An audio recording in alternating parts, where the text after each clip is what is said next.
A tiny lane and drainage trench marked the otherwise invisible border of Sungai Balang and Semera. These were the two state seats that were won with the narrowest of margins at Malaysia's 2018 general election.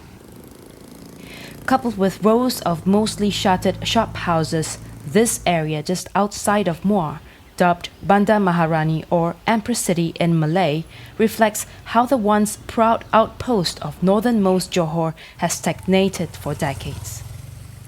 These constituencies belong to Johor's northwestern quadrant, a key battleground in a state election that's due to be held on March 12. In 2018, it saw a huge swing against the UMNO-led Barisan Nasional, which led to the end of the coalition's 6 decades rule over the state. Barisan Nasional won just 2 out of 17 wards then, down from 11 5 years prior. Winning back the 9 wards it lost this time will be enough to deny its opponent, Pakatan Harapan's control of the legislature. Itu sebabnya kami telah letakkan bapa angkat yang heavyweight di zon tersebut, iaitu Pahang, Perak dan Melaka. Supaya zon utara ini boleh memberikan sumbangan lebih banyak kerusi semasa pilihan raya negeri ini. Ya, saya telah mensasarkan meletakkan KPI daripada 16 kita nak menang 12 kerusi. Dan saya yakin kita boleh menang kerana jika dikaji juga pasal keputusan pilihan raya ke-14 dulu, kerusinya banyak juga kita kalah tipis. Pakatan won 14 wards in 2018, more than tripling their representation here, the biggest growth the coalition experienced nationwide. Even then, it did not secure more than 52% of votes cast in 16 of the 17 seats in the north, which are mostly semi-urban areas.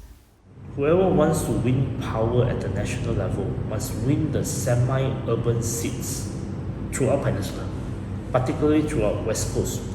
And most of these Peninsula seats are Malay with a slight majority and with a significant number of non-Malays as minority in those places.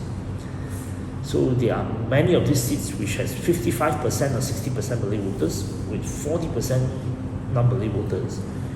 And those seats, as far as federal election is concerned, those seats will determine the outcome of election. I think you're right. Those seats also play a very important role in the state election. Whether we can win some seats, keep some seats there, will determine on whether we can win an outright majority, whether Pakatan can win an outright majority. In 2018, Barisan Nasional was plagued by the multi-billion-dollar 1MDB scandal and the controversial goods and services tax introduced by then Prime Minister Najib Razak. But these scandals haven't stopped the grand old party from making a swift comeback in a string of by-election wins in recent months. Barisan's recent successes were partially due to the fact that the opposition is deeply fractured. Parti Pribumi Bersatu Malaysia, a former component of Pakatan Harapan, left the coalition to form Perikatan Nasional, which splits the anti-BN vote. Bersatu's co-founder, Tun Dr. Mahathir Mohamad, Malaysia's longest-serving Prime Minister, also started a new party called Parti Pejuang Tanah Air, which is now contesting 42 of Johor's 56 seats. Meanwhile, the scandals that have once haunted Barisan Nasional appear to have faded in importance, as Johorians seek relief from a recession. While the southern region around Johor Bahru eagerly awaits the reopening of the Singaporean border, those up north don't quite have a silver bullet for their woes. Strangely, the corruption issues, the 1MDB and the other, quite a lot of other corruption issues has largely fallen out of the coffee shop talk with my friends, you know. So I think people got a bit desensitized, or they feel helpless because nothing has been done to curb all these corruptions. So I think for the current election, they are more focused on the cost of living, the loss of jobs, and so they are not concerned about these corruptions anymore.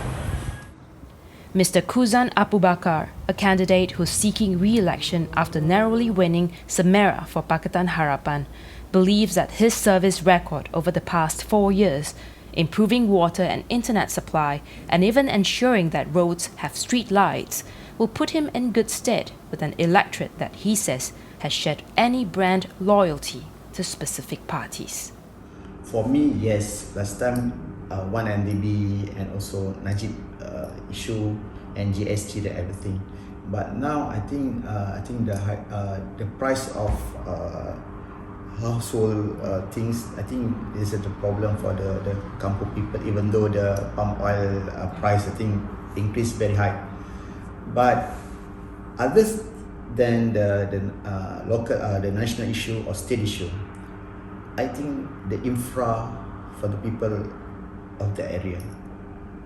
For like me as an incumbent, I think I already done my best, and I'm confident based on what I done for the people. For me, the margin last is about 98, but I'm confident that I think I will get more better than the last elections votes.